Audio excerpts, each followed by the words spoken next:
그의 터전이 성산에 있으며 여호와께서 야곱의 모든 거처보다 시온의 문들을 사랑하시는도다. 하나님의 성이여 너를 가리켜 영광스럽다 말하는도다. 셀라. 나는 라합과 바벨론이 나를 아는 자 중에 있다 말하리라. 보라, 블레셋과 두로와 구스여 이것들도 거기서 났다 하리로다. 시온에 대하여 말하기를 이 사람 저 사람이 거기서 났다고 말하리니 지존자가 친히 시온을 세우리라 하는도다. 여호와께서 민족들을 등록하실 때에는 그 수를 세시며 이 사람이 거기서 났다 하시리로다. 셀라. 노래하는 자와 뛰어노는 자들이 말하기를 나의 모든 근원이 내게 있다 하리로다.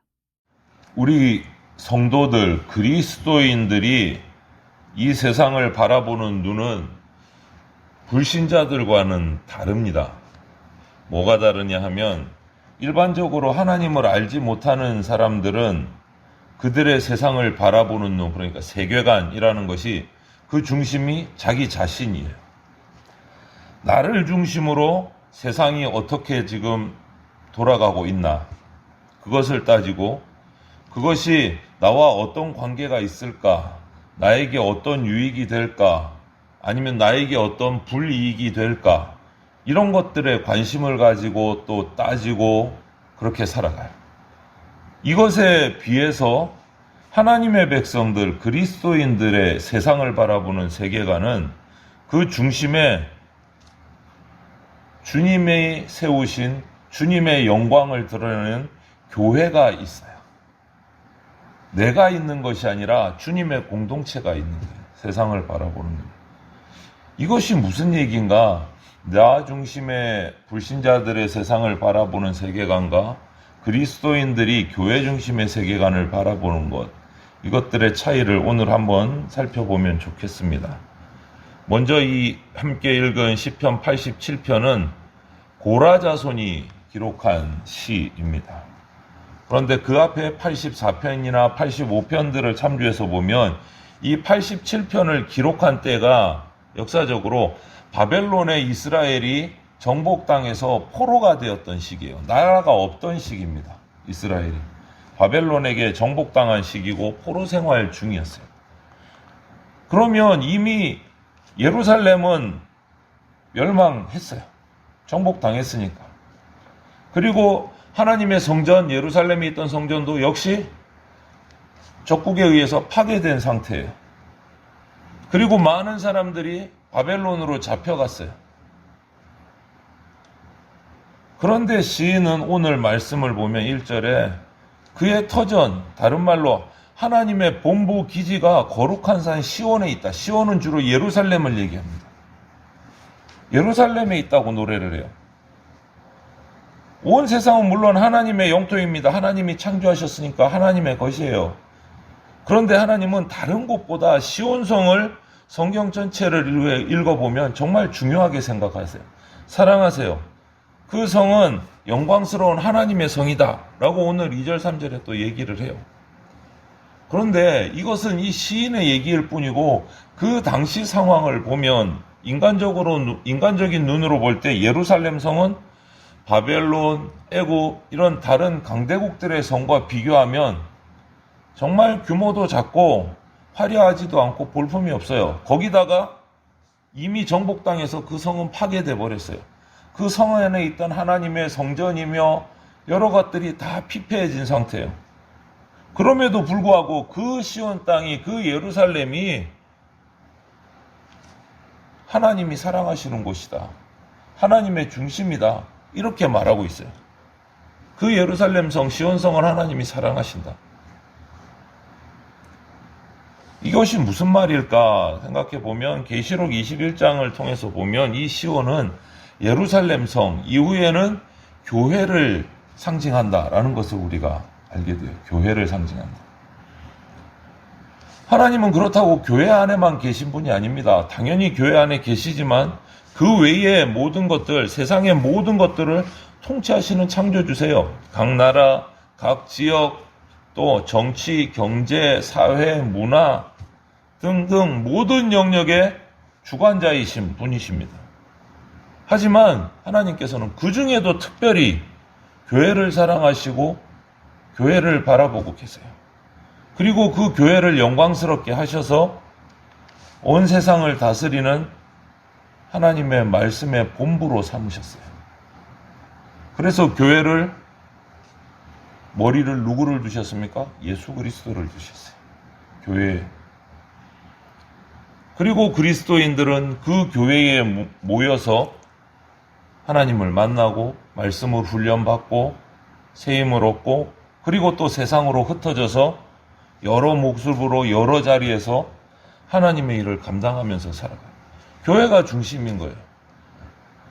교회에서 훈련받고 말씀 익히고 하나님을 만나고 성령의 충만함을 받고 세임을 얻고 서로 위로하고 또 흩어져서 각자의 자리에서 또 세상 가운데서 하나님의 일을 감당하면서 살아가는.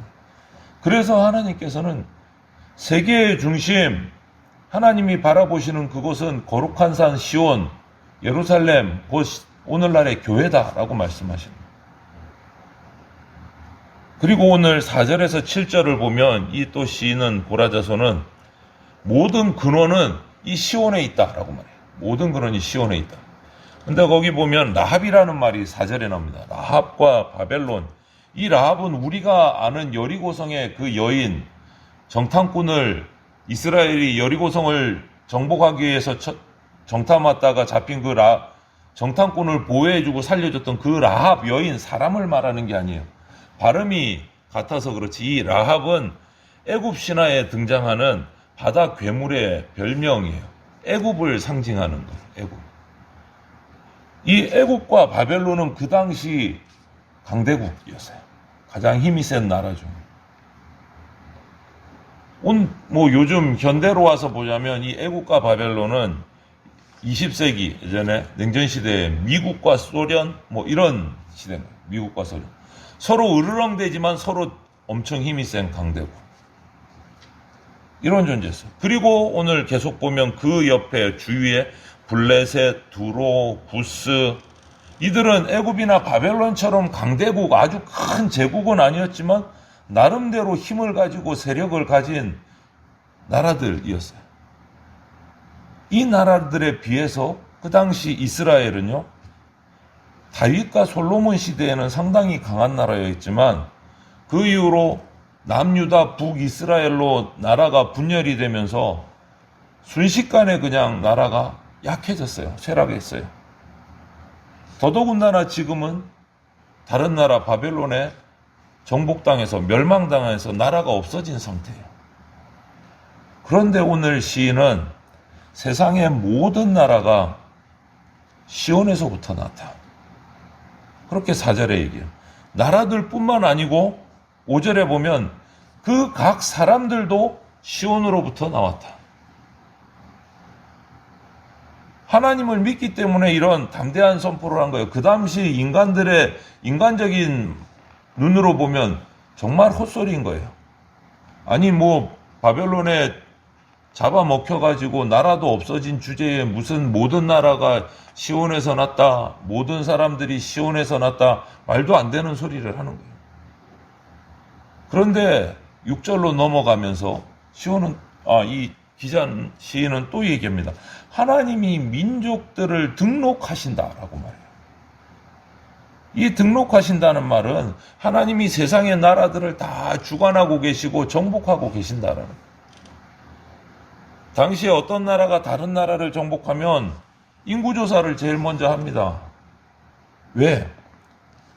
또 군사를 모아야 되기 때문에, 또 다른 나라를 정복해야 되기 때문에 인구조사를 하고 세금을 거두고 이렇게 기록을 하고 조사를 해요. 이런 모습들을 보면서 인간의 눈으로 볼 때는 어떠할지 모르지만 하나님은 자기 백성을 사용하셔서 이 땅을 결국 다스리신다 이 말인 거예요. 왜냐하면 바벨론의 포로가 되고 아수르의 포로가 되었던 이 이스라엘 백성들이 아무 힘도 없고 나라가 멸망한 그런 민족으로 적국에 사로잡혀갔지만 결국은 어떻게 됩니까? 이 기록을 보면 이 이후에 메데 바사의 다리오 왕과 고레스 왕을 거치면서 이스라엘 백성은 다시 예루살렘으로 돌아와요. 그런데 그 과정에서 이스라엘 백성이 막 힘을 키워가지고 메데바사를 무찌르고 그렇게 해서 승리해가지고 예루살렘으로 돌아왔느냐? 아니요. 이스라엘 백성은 그렇게 한 게 없어요.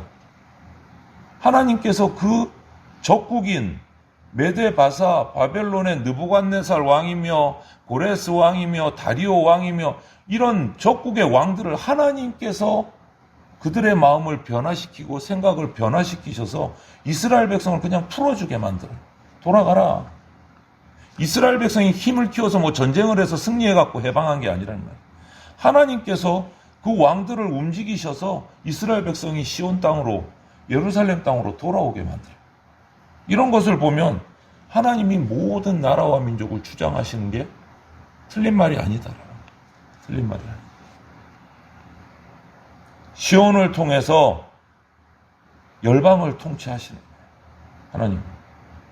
그리고 지금은 교회를 통해서 교회를 사용하셔서 말씀을 전하시고 복음을 전파하시고 세상을 다스리시고 영광 받으시기를 원하는 거예요. 영광 받으시기. 오늘 이 짧은 시를 통해서 우리가 다시 생각해 보아야 될 것은 내가 세상의 중심이 아니고 하나님이 바라보시는 교회가 우리 삶의 중심이 되어야 된다. 사람들은 자신이 가진 어떤 가치관, 기준, 자신의 경험에 따라서 정말 쉽게 다른 사람들을 판단하고 막 정죄를 하려는 성향들이 보여요. 그런데 이런 것들이 우리 신앙생활에서도 그런 모습들이 나타나요. 물론 자기 스스로의 어떤 기준이 있을 수 있습니다. 사람들마다. 그런데 하나님은 그렇지 않으셨어요. 이사야서 42장 1절부터 4절을 보면 이런 말씀이 있어요. 내가 붙드는 나의 종, 내 마음에 기뻐하는 자, 곧 내가 택한 사람을 보라. 내가 나의 영을 그에게 주었은즉 그가 이방에 정의를 베풀리라. 그는 외치지 아니하며 목소리를 높이지 아니하며 그 소리를 거리에 들리게 하지 아니하며 상한 갈대를 꺾지 아니하며 꺼져가는 등불을 끄지 아니하고 진실로 정의를 시행할 것이며 그는 쇠하지 아니하며 낙담하지 아니하고 세상에 정의를 세우기에 이르리니 섬들이 그 교훈을 앙망하리라. 이 그가 누구예요? 하나님께서 보내실 예수 그리스도. 하나님의 정의, 하나님의 공의는요, 다른 사람을 판단하고 다른 사람을 정죄하고 다른 사람을 배척하는 게 정의가 아니에요. 그런데 우리도 모르게 교회 공동체 안에서도 세상처럼 행할 때가 많아요. 정죄하고 너 잘못했잖아. 쫓아보내기도 하고. 그런데 오늘 시편을 보면 하나님은 배타적인 거 분명히 거부하고 계세요. 이스라엘 백성은 역사 속에서 보면 그럼에도 불구하고 하나님의 이 뜻을 깨닫지를 못하고 하나님이 자신들만의 하나님인 거예요. 예루살렘 시온에 하나님 자신들만을 위해서 임재하신다고 착각을 했어요. 그리고 자신들만 예루살렘에 들어가서 순례할 자격이 있다고 착각을 해요. 그런데 오늘 시편 말씀에 뭐라고 합니까? 애굽, 바벨론, 유다를 멸망시킨 바벨론도 시온에서 태어났다. 블레셋, 두로, 구스 모든 나라가 시온에서 태어났다 선포를 해요. 하나님께 통치받는다는 거예요. 그리고 그 모든 나라의 백성들도 하나님이 계시는 시온을 향해서 나와야 된다는 거예요. 찬양하고 춤춰야 된다. 우리는 여기서 우리의 모습을 돌아봐야 돼요. 우리는 얼마나 자주 나 외의 다른 지체들, 사람들을 판단하고 정죄하고 마음에 안 들면 밀어내고 배척했는가? 우리 개인뿐만 아니라 우리 교회 공동체는 어떠했는가? 살펴봐야 돼요. 이렇게 자신의 기준으로 판단하고 정죄하고 배척하는 것은요, 우리 속에 영적 교만이 있어서 그래요. 이기심이 있어서 그래요. 교회 공동체도 똑같아요. 영적 교만이 있어서. 하나님은 어느 한 생명도 멸망하기를 원하지 않으세요. 우리가 잘 아는 요나서의 그 니느웨 성 백성들을 봐도 그래요. 이스라엘을 정복한 그 아수르의 수도인 니느웨 성 사람들도 하나님은 살리기 원하셨어요. 구원하기 원하셨어요. 원수임에도 불구하고 이스라엘 사람들. 그래서 성도는 다른 사람을 판단하고 정죄하는 것보다는 하나님 앞에서 나를 바라봐야 돼요. 자기 자신을 겸손하게 되돌아보아야 돼요. 하나님은 그거를 원하세요. 비판을 받지 아니하려거든 비판하지 말라. 너희가 비판하는 그 비판으로 너희가 비판을 받을 것이요. 너희가 헤아리는 그 헤아림으로 너희가 헤아림을 받을 것이니라. 어찌하여 형제의 눈 속에 있는 티는 보고 내 눈 속에 있는 들보는 깨닫지 못하느냐. 보라, 내 눈 속에 들보가 있는데 어찌하여 형제에게 말하기를 나로 내 눈 속에 있는 티를 빼게 하라 하겠느냐. 외식하는 자여, 먼저 내 눈 속에서 들보를 빼어라. 그 후에야 밝히 보고 형제의 눈 속에서 티를 빼리라. 너무나 잘 아는 말씀이지 않습니까? 우리 그리스도인들, 저와 여러분들은 다른 사람을 판단하려는 것보다는 하나님이 모든 사람을 소중하게 여기신다. 이것을 먼저 생각해야 돼요. 하나님이 모든 사람을 소중하게 여기신다. 이걸 분명히 알고 그들과 주 안에서 화평을 이루고 하나님의 백성으로 기쁘게 하고 찬양하고 하나님 앞에 나갈 수 있도록 해야 돼요. 왜 그렇습니까? 오늘 말씀처럼 시온은, 교회는 세계 모든 사람의 생명의 원천이 되기 때문에, 말씀이 거기에 있고 복음이 거기에서 나가기 때문에 교회 중심의 삶이 돼야 된다. 그럼에도 불구하고 우리 그리스도인들까지도 자기 문제에 갇혀서 자기 생각에 막 휘둘려서 온 땅을 다스리시는 하나님의 나라를 바라보지 못할 때가 종종 있어요. 오늘 시인을 보십시오. 바벨론의 포로 생활 중임에도 불구하고 하나님이 온 땅을 다스리신다는 것을 선포를 하고 있어요. 우리도 그래야 돼요. 내 생활이 아무리 내 현실이 어떠하든지, 다른 사람들이 우리를 어떻게 바라보고 어떻게 이야기를 하든지, 우리는 온 땅의 주인이신, 만물의 주인이신 하나님의 자녀다라는 것을 잊지 말아야 되고, 하나님은 모든 땅을 다스리시는 분이고 그들을 구원하기 원하신다는 것을 잊지 말아야 해서 말고, 주님 앞에 나와서 예배할 때마다 또 내 삶의 순간순간마다 온 땅을 다스리시는 하나님을 기억하고 만나고 그분의 뜻을 이해하고 순종하는 삶이 우리 가운데 있어야 될 것입니다. 우리가 이렇게 살아가는 주의 백성들이 되시기를 주님의 이름으로 축원을 드립니다. 아멘.